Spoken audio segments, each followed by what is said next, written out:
My parents drained every dollar I'd saved for 10 years on my birthday. No warning, no apology, just a silent notification flashing across my phone, $2,300,000 withdrawn. While I stood at the pharmacy counter in my gray uniform, the world tilted and something inside me snapped. They thought I'd cry. They thought I'd beg. Instead, I smiled, finished the prescription in my hand, and clocked out without a word. Because what they didn't know was that I'd built the perfect trap for this exact moment. Every form, every signature, every dollar, they'd just signed their own downfall. Before I tell you how I turned their greed into their undoing hit-like, and tell me, have you ever been betrayed by your own family? I grew up in a house that looked perfect from the outside. White siding trimmed hedges, a flag that my dad raised every morning like clockwork. Neighbors waved, thinking we were the kind of family that had Sunday dinners and inside jokes. What they didn't see was how quiet it was once the door closed. No laughter, just the hum of the refrigerator and my mother's voice calculating what I owed her next. When I was 21, fresh out of community college, I landed my first real job at a pharmacy on Burnside Street. I remember bringing home my first paycheck proud that I'd finally earned something on my own. My mom, Elaine, didn't even look at me. She just said, "You'll put 70% into the family fund. We all contribute." My dad, Martin, nodded like it was law. That's how it started. Every dollar I earned turned into theirs. They said it was for the house for emergencies, but nothing ever changed. The roof still leaked every winter, yet my sister Haley got a new laptop, new clothes, and weekend trips with friends. I told myself I didn't mind that maybe one day they'd appreciate how hard I worked. But by 24, when my salary increased and my contribution jumped to 80%, the truth settled and this wasn't family sharing. It was control disguised as love. I lived off instant noodles and hand-me-downs, wearing the same gray shoes until the soles peeled. Haley never worked a day in her life yet. She complained about how tiring med school applications were. Every time she bragged about tuition being handled, I looked at my mother and saw that faint smirk, like she was proud of her little investment paying off. Still, I tried to be the good daughter. I helped with bills, mowed the lawn, fixed the car, and told myself that someday they'd see me differently. But I was never the daughter they bragged about. That was always Haley, the future doctor. I was the one who handled everyone's problems quietly, the daughter who stayed invisible. Then, one rainy Sunday afternoon, I found out just how invisible I really was. I had stopped by my parents' house to drop off groceries when Aunt Rachel mentioned something that froze me mid-step. She said casually, "Elaine told me Haley's last 2 years of tuition will be covered. You must feel relieved." I asked, "Covered by what?" She blinked. "Your savings, of course. Elaine said you'd do anything for family." I remember the smell of burnt toast in the kitchen, the sound of rain against the window, and the way my mother's voice carried from the next room, light, confident, as if this was already decided.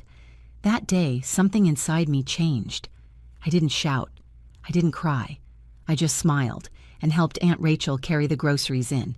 But from that moment, every step I took was deliberate.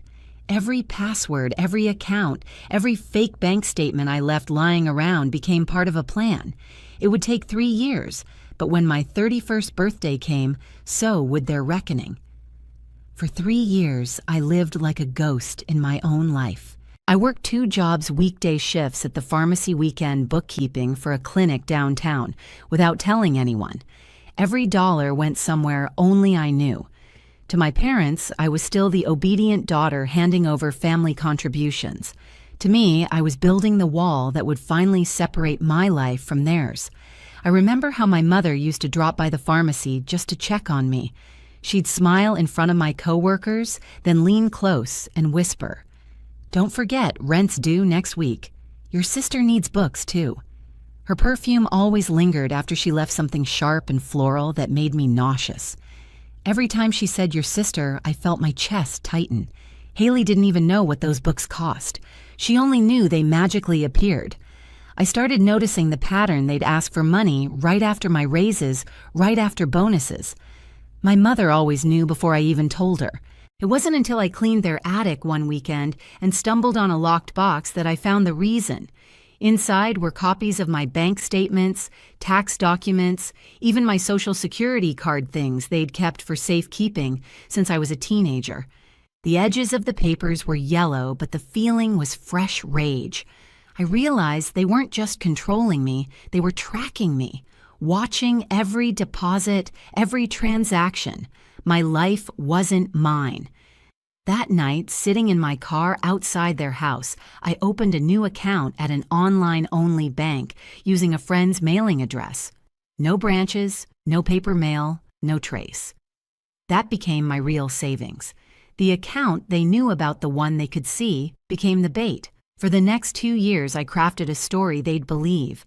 I made small transfers between my visible and hidden accounts to keep the illusion alive. I even printed fake statements now and then, left them on the dining table like crumbs for them to follow.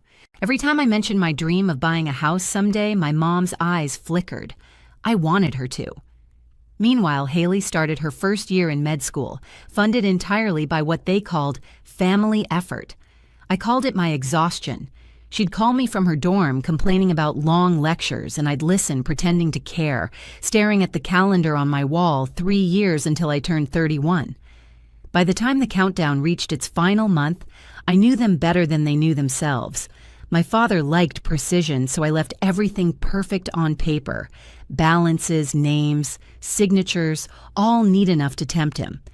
My mother liked to feel clever, so I let her find what she thought was a secret.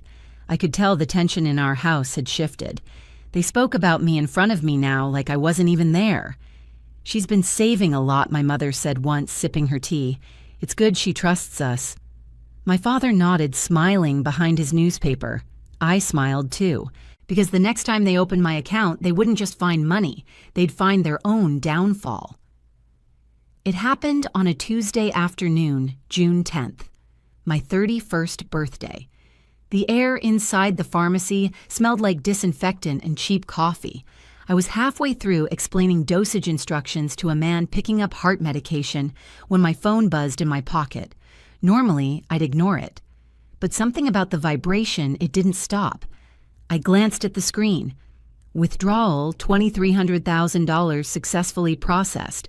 For a moment, everything blurred. The fluorescent lights, the chatter, the soft beep of the register, all of it faded. I could hear my own breathing, quick and shallow like someone else's. My fingers went numb around the pill bottle. "Ma'am, are you okay?" the man asked. I wasn't, not yet, but I would be. I clocked out without a word. My coworker, Julian, called after me, but his voice drowned under the roaring in my ears. Outside, the sky was the color of wet cement. I walked straight to the bus stop, phone clutched in my hand like evidence of a murder. Every stop felt endless. I refreshed the banking app again and again, watching the number 0 stare back at me. 10 years. 10 years of overtime shifts, skipped vacations, and second jobs gone in one click. By the time I reached my parents' driveway, the rain had started.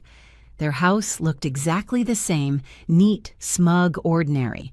The kind of place that hides sin behind white curtains. I pushed open the door without knocking.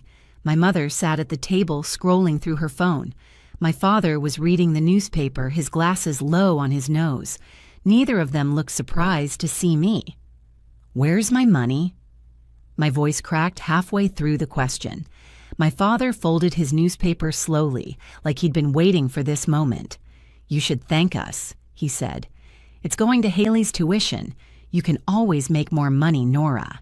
She only has one chance at this." My mother smiled, calm and poisonous. "Sweetheart, you were never good at managing large amounts. This way it benefits the family." I laughed. It came out sharp and wrong. For a second, they both froze, watching me as if I'd lost my mind. Maybe I had 10 years of patience, had finally snapped. "Did you take it from the wrong account?" I asked, still laughing. My father's expression faltered. "What are you talking about?" I pulled my phone from my pocket, swiped to the bank app, and turned the screen toward them. "That account. The one you just emptied? It's not real. It's a bait account. The money was never there." My mother's hand dropped her phone. It hit the tile and cracked. My father's face drained of color. "I filed a police report an hour ago," I said quietly. "Forgery, identity theft, grand larceny. They have everything: signatures, security footage, timestamps. You forged my name, remember?" My mother's voice shook. "You can't do this to your own family." "I didn't," I said. "You did." For the first time in my life, they looked small. Two people who thought they could play God and got caught in their own game. I turned to leave, pausing at the doorway. "You have until noon tomorrow to return every cent," I said. After that, I let the district attorney handle it. That night, I didn't sleep. I sat by the window in my apartment, listening to the rain hit the glass, watching the city lights blur into streaks of gold and gray. My phone stayed silent, but I knew the storm was coming. At 11:47 the next morning, it rang. My father's voice was shaking. "The money's back," he whispered. I checked the app. The Bait account was full again. I didn't answer him. I just hung up and called my lawyer, Rebecca Lang. 2 hours later, Detective Sean Vega and his partner knocked on my parents' door with a warrant. The neighbors came outside. The world saw who they really were. When I pulled up to their street later that day, 2 patrol cars were already parked in front of the house. Red and blue lights painted the white siding like a warning sign. I sat there for a long moment, hands gripping the steering wheel, feeling the hum of the engine under my palms. My stomach twisted, not from guilt, but from the weight of 10 years collapsing all at once. I stepped out just as the front door opened. Detective Vega stood at the porch, his notepad tucked into his jacket pocket. Behind him, my father and mother were sitting on the couch, both pale and shaking. Ms. Bennett Vega said, nodding politely, "We've got everything we need. Signatures, camera footage, matching timestamps. They'll be booked this afternoon."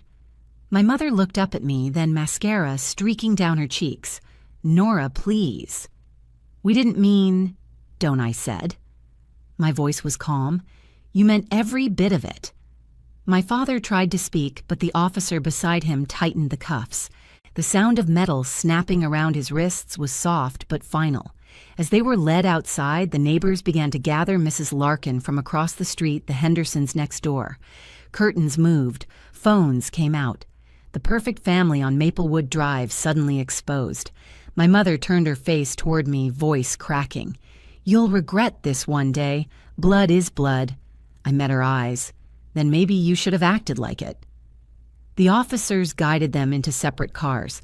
My father didn't fight it, just looked straight ahead, jaw-clenched eyes fixed on nothing. For the first time, he didn't look powerful. He looked afraid. Haley showed up 20 minutes later, still wearing her med school jacket, the same one I'd unknowingly paid for. She ran up the driveway, face blotchy mascara smeared from crying. "What did you do?" she shouted. "They were just trying to help me. You've always been jealous," I cut her off.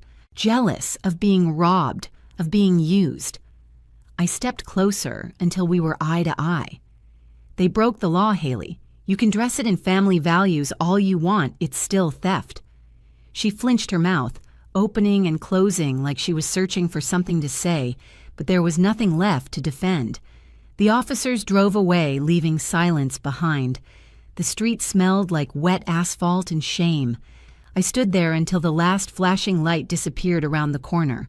Rebecca walked over from her car, her heels clicking against the pavement. "It's done," she said softly. "They'll face multiple charges. You'll get an official notice within the week." I nodded, but my chest didn't feel light. Just steady, like the air after a storm. That night, I returned to my apartment and opened the blinds. For the first time, I didn't feel like I owed anyone anything. No more family fund, no more manipulation dressed as love. Just silence and the kind that heals, not suffocates. Over the next few weeks, the headlines hit the local papers: Portland couple charged in forgery and identity theft. Their photos were everywhere: my mother's tight smile, my father's dead stare. Haley dropped out of med school after her tuition was revoked. 3 months later, I bought a house. Not big, not fancy, but mine. A small colonial-style home near the lake where the morning air smells like pine and coffee, not guilt. I signed the deed in my new name, Nora Reeves, and paid cash. On moving day, I stood barefoot in the empty living room, sunlight cutting through the blinds' dust, drifting like gold flakes. The silence didn't feel lonely anymore. It felt earned. I thought of everything I'd given up the years, the sleep, the blind loyalty, and realized none of it was wasted. It led here. I donated the $2.3 million they'd returned to a scholarship fund for students without family support. I didn't need their money. I needed closure. Sometimes people ask if I ever miss them. I don't. What I miss is the version of myself who kept believing that love meant obedience. She deserved better, and now finally she got it. 3 months after the arrests, Portland felt like a new city. Or maybe it was me. I still walked to the pharmacy every morning out of habit, but the air felt lighter. Nobody was calling me at dawn asking for help with bills or reminding me to send more for Haley's tuition. My phone was quiet, my paycheck untouched. For the first time, everything I earned stayed mine. The news died down slowly. At first, every customer who came into the pharmacy recognized me. Some whispered. Others offered sympathy disguised as gossip. I just smiled, scanned their prescriptions, and wished them a good day. I didn't owe anyone my side of the story. The truth had already been written across the front page. Elaine and Martin pleaded guilty. The court seized their savings and ordered restitution. They lost the house, the car, even the timeshare in Arizona they used to brag about. When I drove by Maplewood Drive months later, the for sale sign was tilted, half sunk into the lawn. Someone had ripped off the last name from the mailbox. Haley tried calling once. I didn't answer. Later, I saw her name pop up in a news brief working at a clinic upstate, not as a doctor, but as an assistant. Maybe she's learning what work feels like. Maybe not. I don't care either way. Rebecca and I met for coffee one afternoon at a small shop near the lake. She smiled when she saw me. "You look different," she said. "I feel different," I told her. I had just signed the paperwork for the Bennett Fund, a scholarship in my parents' old name. It would cover tuition for students from low-income families, kids who didn't have anyone fighting for them. Turning that stolen number, $2.3 million, into something good felt like closing a loop. It wasn't revenge anymore. It was release. Sometimes at night, I sit on my back porch with a blanket and a cup of tea, watching the reflection of the moon ripple over the water. The silence no longer feels like a punishment. It's peace, the kind that comes when you finally stop explaining yourself to people who never listened. I think back to the girl I was at 21, the one handing her first paycheck to her mother smiling because she thought love meant sacrifice.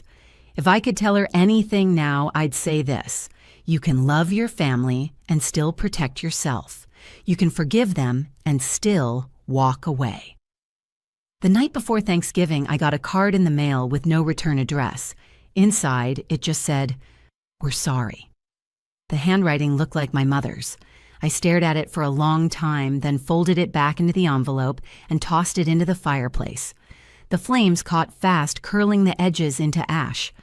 Some things don't deserve to be kept as memories. The next morning, I baked a pie, my first one in years, and took it to the clinic where I worked. Julian grinned when he saw me. "You're actually celebrating this year." "Yeah," I said, laughing softly. "For once I am." As we shared slices with the rest of the staff, I realized this was what real family felt like. No strings, no guilt, just kindness freely given. Freedom didn't come from the money or the revenge or even the justice. It came from finally owning my life without apology. Every morning now starts the same way, quiet, steady mine. I make coffee in my kitchen, open the window, and let the air roll in off the lake. It smells like pine and clean rain, nothing like the old house with its constant tension and perfume thick enough to choke on. Sometimes I catch myself reaching for my phone, expecting a text from my mother, reminding me to be grateful, or my father forwarding another bill. But it never comes. Just the calm hum of my own space, the kind that doesn't demand anything back. People always ask if it was worth it turning in my own parents. I don't have a simple answer. Justice rarely feels clean. It's messy, and it costs something you can't get back. But what they took from me wasn't money. It was freedom. And getting that back, owning it fully, is the greatest revenge there is. So if you're listening to this and you've ever been betrayed by the people you trusted, most hear me. You're not weak for walking away. You're strong for choosing peace over guilt. You don't have to let someone else write the story of your life. If this story hit close to home, drop a comment and tell me where you're listening from. Have you ever had to cut ties with family to protect yourself? I want to hear your story. It reminds others they're not alone. And if you believe that freedom is the sweetest revenge hit, that like button, share this story, and subscribe for more. Because sometimes the best way to get even is to build a life so good the people who broke you no longer matter.